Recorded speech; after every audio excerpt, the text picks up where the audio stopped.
Hi, I'm Michelle Cook. And I'm Sarah Webb. We're from a company called Purple Parenting. And today we're going to do a video on 5 top tips for supporting your baby and under 2s with play and development. So, number one, we know that play is essential for all children, regardless of their age, and it really helps to build sort of that parent-child relationship, and it encourages all areas of development.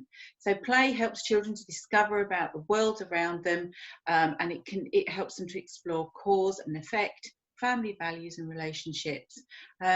It really enables children to work through their feelings, and I think at the moment that is so important. What we would always say about play is make it fun. The learning will always come. Make it much more focused on the fun. Number 2, be guided by your baby or by your child. So be led by them, by what they're interested in, what makes them smile, what makes them laugh, what are they focusing on. Children will show you in a number of different ways what they're interested in, and they are very good at letting you know when they really don't care. So be guided by them. Don't try and force them or push them into things if they're really not interested. That doesn't mean they won't be interested in future or on another day, but just be guided by what they're interested in at that point.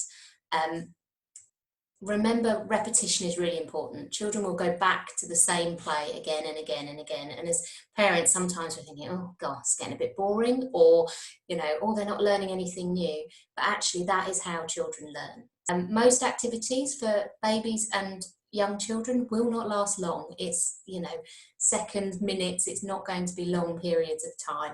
So go with them and then come back to that when they're ready for it.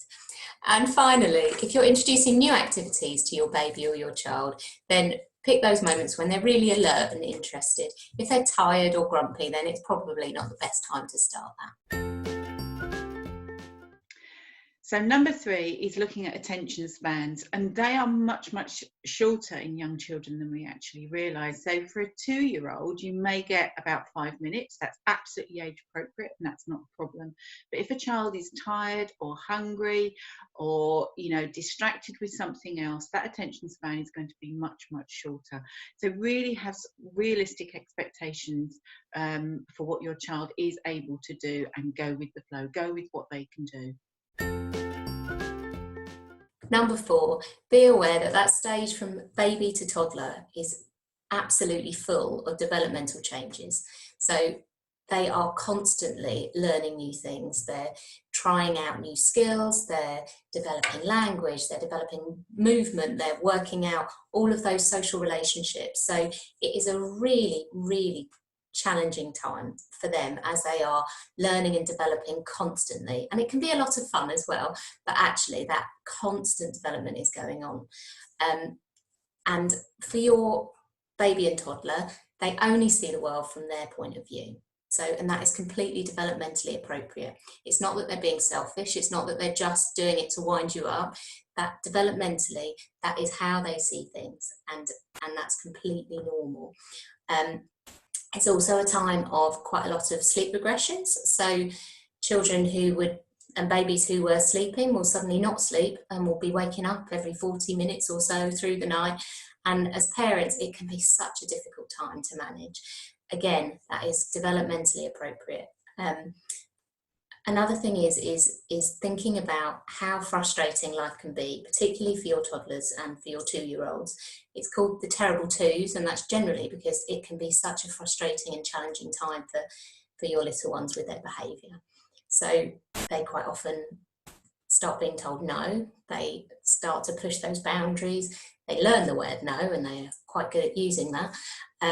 And they are much more aware of what they want, but they're not always allowed to do it, or not always physically able to do that because of their age. So they're becoming very frustrated, and as parents, our patience can get pushed to the limit. And finally, number 5 is to remember that all babies and young children develop at their own rate. There can be such a temptation to compare children of a similar age, but it is so important to step back from that. Be realistic in your expectations and understand that there may be some regressions going on, particularly with behaviour at the moment, because this is such a difficult time. So actually just lifting the pressure off sometimes not only releases the pressure off your child, but also takes some of that pressure off you at the moment, which I think is going to be really, really important. We'll be running a workshop on play and development for your baby and under 2s, where we'll be able to cover these tips and more in a lot more detail. We'll also be offering a one-to-one session with either Sarah or myself for anybody that wants to come onto that workshop, so that we can really think about what might be going on for you and for your children.